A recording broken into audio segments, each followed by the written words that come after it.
J'espère que tout roule pour vous vraiment. Parce qu'en ce moment, nous, on est en plein cœur d'un assaut organisé avec une précision chirurgicale.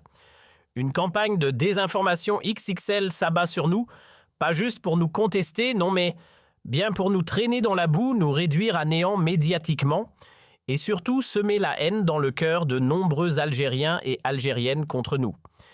C'est une tentative aussi massive que malveillante pour nous effacer du paysage pixel par pixel. Dans cette mécanique bien huilée de désinformation, les soutiens du pouvoir Tebboune ont décidé d'exploiter l'intelligence artificielle, non pas pour innover, produire ou enrichir le pays, mais pour tromper l'opinion.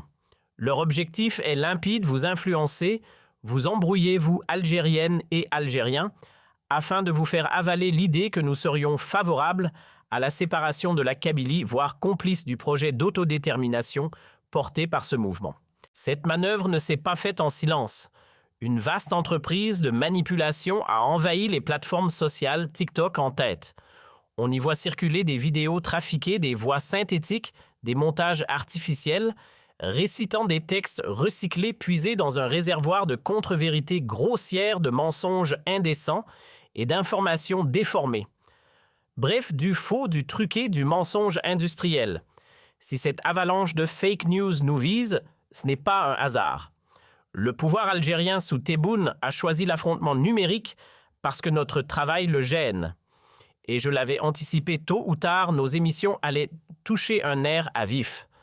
Nos analyses récentes sur la mise en scène sombre de la proclamation unilatérale de l'indépendance de la Kabylie orchestrée par le MAC à Paris le 14 décembre ne pouvaient que provoquer une réaction brutale. Nous avons appuyé là où ça fait mal et ils ont riposté. Le jour suivant, si ma mémoire est bonne, le 15 décembre, on a balancé une émission qui a fait l'effet d'une onde de choc, une vraie déflagration médiatique. Cette diffusion a clairement secoué le régime Tebboune au point de faire trembler quelques fauteuils bien installés. Ce jour-là, le 15 décembre 2025, on a sorti un épisode au titre sans équivoque « Urgence comprendre l'échec cuisant de la mobilisation anti-MAC en France ». Et je vais vous la montrer. On y décortique les faits preuves à l'appui en invitant chacun à revoir les vidéos du fameux rassemblement organisé Place de la Nation par certains collectifs bien identifiés. Des collectifs et associations tous alignés sur la ligne du pouvoir en place. Des structures qui, lors du second mandat de M. Tebboune, ont joué les tambours électoraux, relayant un discours pro-présidence bien rodé, sans jamais réellement porter la voix du peuple algérien dans son ensemble.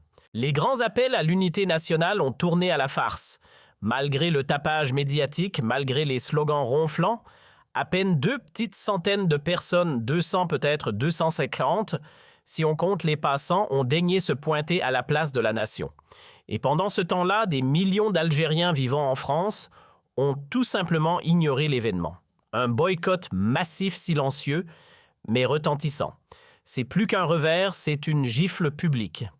Un fiasco total qui prouve sans l'ombre d'un doute que les réseaux fidèles au régime de Tebboune sont incapables de rassembler, que ce soit sur le sol algérien ou à l'étranger. Pas 1000 personnes, pas même 600 ou 500 le néant. À Paris, personne. À Marseille, idem. Dans toutes les grandes villes françaises ou ailleurs sur le globe, le désert, aucun écho, aucune adhésion. Même avec tous leurs moyens, leurs relais, leurs millions, les supporters du régime n'ont même pas réussi à réunir un demi-millier de voix pour crier non au MAC ou chanter les louanges de cette fameuse unité nationale. Dès le début de l'émission, j'ai posé les bases. Sans ambiguïté, nous avons fermement dénoncé le projet séparatiste du MAC. Avec rigueur, nuance et sans jamais céder à l'excès, nous avons rappelé que les Algériens, dans leur immense majorité, y compris les Kabyles eux-mêmes, rejettent catégoriquement ce mouvement. C'était clair, net, sans détour. Mais malgré cette clarté, les spin doctors du régime n'ont pas hésité à sortir les scalpels numériques. Ils ont découpé, charcuté mes propos, les ont décontextualisés, trafiqués, puis remontés façon puzzle malveillant. Le tout en y ajoutant une pincée d'intelligence artificielle pour faire croire que je serais soudain devenu fan de Ferhat Meheni, complice du MAC, et soutien actif à leur déclaration d'indépendance. Et soyons clairs, il ne s'agit pas de la Kabylie, mais bien du MAC. C'est grotesque d'autant plus que certains vont jusqu'à prétendre que je serais l'un des architectes de ce projet, que j'ai moi-même publiquement condamné. Je vous remontre cette émission du 15 décembre.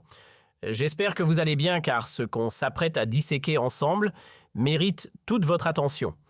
L'événement du 14 décembre 2025 à Paris, ses origines, ses répercussions, tout cela va demander un peu de recul, beaucoup de lucidité et un vrai sens critique. Accrochez-vous. Bien sûr, il est toujours plus simple de détourner les yeux, d'ignorer l'évidence ou de faire semblant que rien n'a changé. On pourrait réduire l'action du MAC à une simple provocation, de plus une provocation parmi tant d'autres, un geste de plus dans leur théâtre répétitif destiné à agacer les Algériens. Oui, on pourrait balayer d'un revers de main cette proclamation unilatérale d'indépendance comme une mise en scène grotesque de plus. Certains iront même jusqu'à qualifier tout ça de mascarade, un spectacle de mauvais goût, un folklore ridicule. D'autres, plus agressifs, se contenteront de cracher leur venin, insultes faciles, moqueries creuses, accusations grossières. En résumé, ils se défoulent en qualifiant le MAC de tous les noms imbéciles, nuisibles, traîtres, parasites. La liste est longue. Mais qu'on ne se méprenne pas, cette posture défensive, aussi commode soit-elle, ne résout absolument rien. Elle n'éteint pas l'incendie. Car oui, il y a bien un problème, un vrai. Et ce problème, les Algériens et les Algériennes commencent sérieusement à le comprendre. Le vrai nœud du problème, c'est ça en face, on ne parle plus d'un groupuscule marginal ou désorganisé. Non, on a désormais affaire à une structure bien huilée, un mouvement qui s'est solidement implanté, qui avance avec méthode, stratégie et visibilité croissante. Et c'est justement ce que j'ai décortiqué dans cette émission de 26 minutes. Une analyse en profondeur des répercussions de cette mise en scène orchestrée par le MAC, ses effets sur les intérêts vitaux de l'Algérie, ses implications sur notre sécurité nationale et surtout les enjeux géopolitiques que tout cela soulève. On ne parle pas d'un simple happening folklorique, mais d'un vrai signal d'alerte. Maintenant, venons-en à ce que beaucoup n'osent pas dire à voix haute. Ce mouvement dérange parce qu'il est instrumentalisé. Il ne naît pas du vide. Il est soutenu, inspiré, voire piloté de l'extérieur. Et oui, je le dis et je le répète sans ambiguïté, je condamne fermement ce projet de division, qu'il vienne du MAC ou de n'importe quel autre acteur qui cherche à morceler notre pays. Et je parle ici aussi en tant qu'homme, en tant qu'Algérien, en tant que fils de Kabylie. Une partie de mon sang vient de cette région. Ma mère est kabyle, mais pour moi, comme pour la majorité des Algériens, la Kabylie est et restera une composante indissociable de l'Algérie. On ne découpe pas une nation comme un puzzle. Soyons clairs, une bonne fois pour toutes, l'Algérie ne saurait exister sans la Kabylie, et inversement, la Kabylie n'a aucun avenir viable en dehors de l'Algérie. C'est une évidence aussi solide que les montagnes de l'Atlas. Et je vais même plus loin, le MAC. Ce mouvement ne se cache plus, il affiche ses connexions. Des puissances étrangères l'ont récupéré, instrumentalisé, propulsé. On parle d'alliances bien visibles, revendiquées. Ils sont même allés jusqu'à tisser des liens avec l'extrême droite israélienne. L'acte officiel, vous le connaissez, c'était le 14 décembre. Tout est là. Et pourtant, malgré tout ce que j'ai dit, malgré mes prises de position sans équivoque, certains continuent à tenter de m'associer au MAC. On essaye de me faire passer pour un soutien déguisé, un complice de leur projet séparatiste. Alors je le redis haut et fort une énième fois, pour les durs d'oreille, je n'ai jamais soutenu ce mouvement. Je le combats, je le dénonce, je le réfute à chaque instant. Tout cela a été dit noir sur blanc, sans ambiguïté. Et vous savez quoi ? C'est précisément ce que j'ai rappelé dans notre émission du 15 décembre, celle qui a mis le feu aux poudres dans les rangs des soutiens du régime Tebboune, une émission qui les a piqués là où ça fait mal. Et pour cause, ils n'ont réussi à mobiliser personne. Leurs figures de proue comme Abdidoun sont devenues synonymes de rejet. Le peuple ne suit pas. Et dès l'intro de cette émission, je l'ai redit, je suis contre le MAC. Je condamne leur projet, je le combats avec force et tout ça sur notre chaîne, au vu et au su de tous. Mais alors que font donc ces architectes de la tromperie ? Allez jeter un œil sur TikTok, vous verrez par vous-même. C'est une leçon de manipulation grandeur nature. Regardez-les à l'œuvre, découpage, distorsion, mise en scène, tout y passe. Ce n'est plus de l'info, c'est du théâtre algorithmique. Ils bricolent des montages, injectent des discours trafiqués et vous balancent ça comme si c'était la vérité révélée. Et au milieu de ce cirque numérique, Kabylie. Une région capitale pas juste pour sa géographie mais pour son cœur battant, d'intellectuels, d'ingénieurs, de penseurs et de travailleurs aguerris. Collée à Alger, elle est aussi stratégique que symbolique. Et c'est justement là que les attaques pleuvent, là où l'enjeu est vital. Et que lit-on dans cette propagande déguisée que moi, Abdou Semmar, je serais soudain devenu le défenseur de Ferhat Meheni? La blague. On me demande même si j'aurais droit d'entrer dans leur soi-disant république de Kabylie. Pendant ce temps-là, on glorifie une prétendue réponse ferme de l'État. Mais la vérité, c'est que les vrais patriotes n'ont pas besoin de scénarios hollywoodiens. Car une chose reste inébranlable, l'Algérie, elle ne vacille pas. Elle n'est ni un hasard historique, ni une anomalie géographique. C'est un pilier enraciné dans l'histoire, face auquel tous les petits jeux de division, les alliances louches et les trahisons maquillées finissent toujours par se briser. Et ceux qui croient pouvoir vendre leur conscience au marché de la manipulation régionale finiront par rentrer au bercail, tête basse tôt ou tard.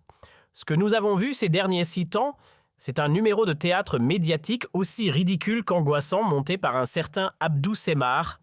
Il s'acharne à faire croire qu'il peut ressusciter une cause déjà morte et enterrer le fameux MAC, ce mouvement séparatiste qui ne trompe plus personne. En réalité, cette tentative pathétique est surtout le reflet du naufrage idéologique de ceux qui ont misé sur l'éclatement de l'Algérie. Un pari perdu d'avance, mais qu'ils continuent à rejouer comme des joueurs en faillite qui n'acceptent pas leur défaite. Et qu'est-ce qu'on trouve à l'arrivée? Une vidéo TikTok, 5 minutes et 10 secondes de manipulation pure. C'est tout ce qu'ils ont trouvé pour relancer leur propagande. Un micro-montage, mais des ambitions de grand procès. Selon eux, tous ceux qui ont participé à cette opération devraient carrément être poursuivis à l'international. Rien que ça. Mandat d'arrêt pression diplomatique. Hollywood n'a qu'à bien se tenir. La voix fausse. Le discours généré par intelligence artificielle. Le texte tiré bien sûr d'un passage de mon émission mais soigneusement amputé. Parce que oui, dans ce passage, j'avertissais, si jamais ce projet de séparation se concrétise, l'Algérie en paiera le prix fort. Car la Kabylie est le moteur vital de cette nation. Mais ce qu'ils ont volontairement coupé, c'est tout ce que j'ai dit avant et après que je rejette le MAC, que je le combats, que je le condamne. Évidemment, ça ne servait pas à leur montage. Ils ont fait leur marché dans mon émission. Ils ont sélectionné la bonne séquence, ou plutôt la mauvaise, enfin, celle qui les arrangeait. En réalité, il n'y a ni bon ni mauvais passage, il n'y a que du contenu sorti de son contexte, trituré, trafiqué, remixé.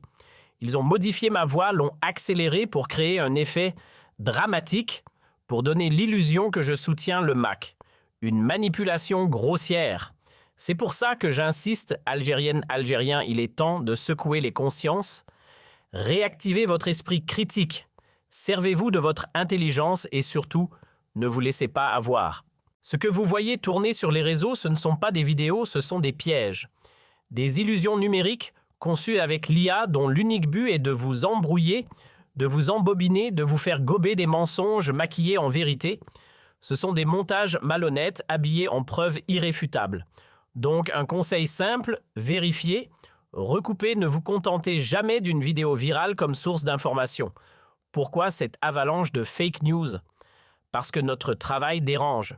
Parce que dans nos émissions, on a exposé les lacunes du régime face au MAC. Le flop de leur mobilisation est devenu un sujet qu'ils préféraient cacher. Résultat, à peine 250 personnes sont venues à leur appel et encore, soyons honnêtes, sur ces 250, une bonne moitié ont été embarqués de bonne foi croyant naïvement qu'il s'agissait d'un vrai élan patriotique.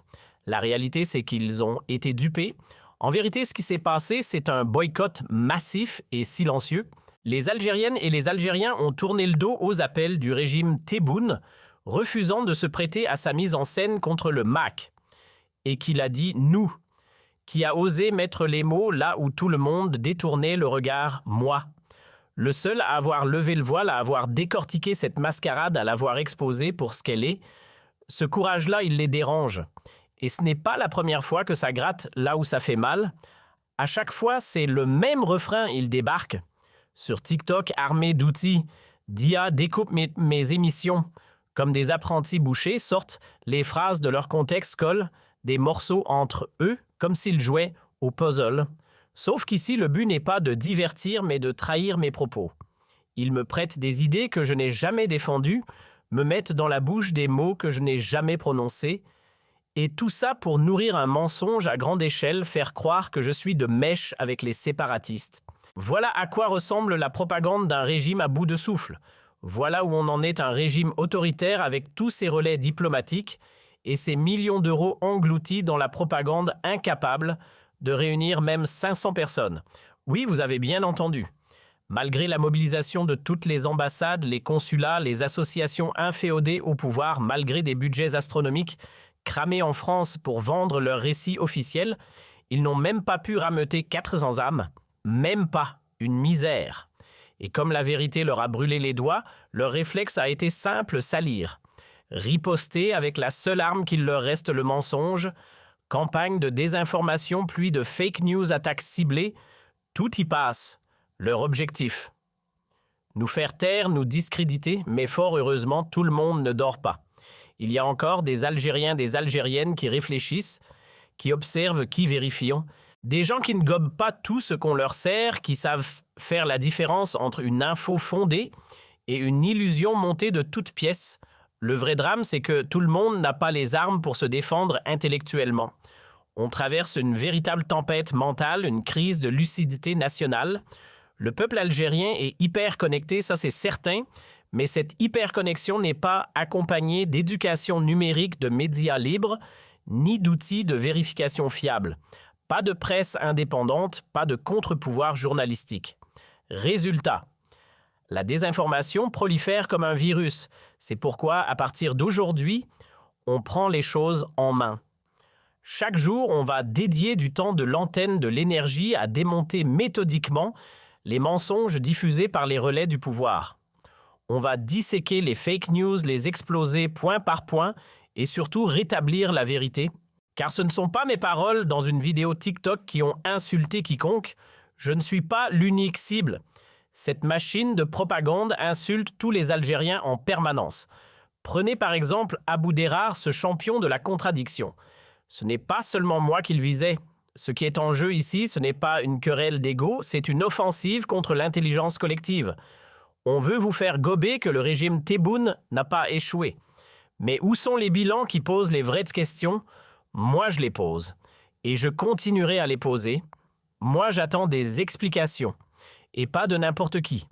J'interpelle chaque consulat d'Algérie, l'ambassade en France, le ministère des Affaires étrangères, les services de renseignement, la présidence, le gouvernement, tout le monde.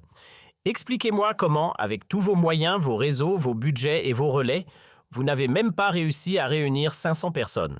Même pas l'équivalent du plus petit rassemblement du MAC. Pendant qu'en mobilise des milliers, des dizaines de milliers, vous vous stagnez sous la barre des 500. Pourquoi cet échec cuisant?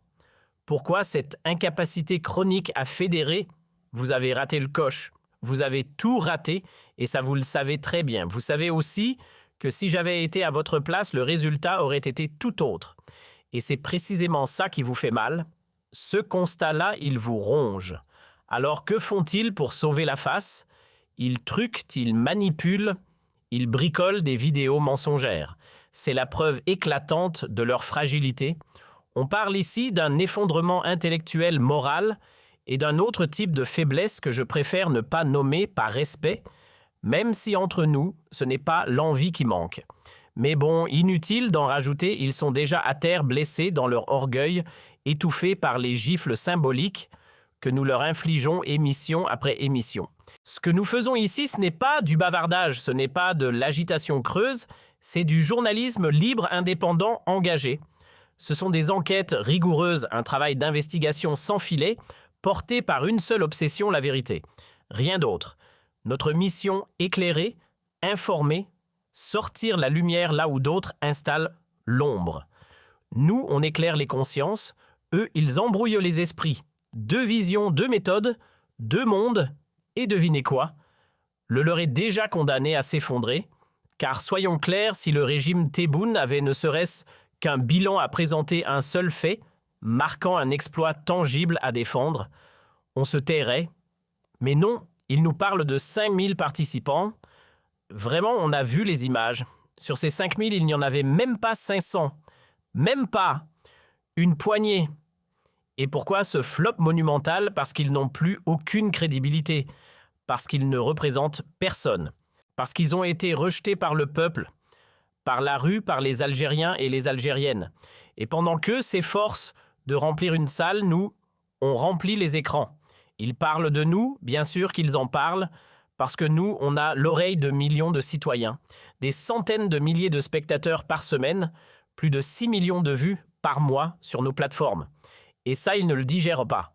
Aujourd'hui, on dérange, et si on dérange autant, c'est peut-être parce que on a plus de visibilité, plus d'audience, et surtout, plus de crédibilité que tous ces amplificateurs du régime réunis. Je vous le dis clairement, si je partage cette émission avec vous, c'est pour une raison bien précise vous alerter.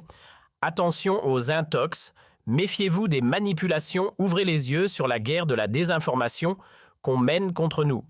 Alors soyons clairs, nous, on a un seul compte TikTok vérifié officiel, Abdou Samar officiel. C'est là qu'on fait nos lives. On en fait aussi sur YouTube. On a une chaîne, évidemment. Et on est présent sur Facebook chaque jour avec du contenu frais sur une page, suivi par 7,7 millions d'abonnés.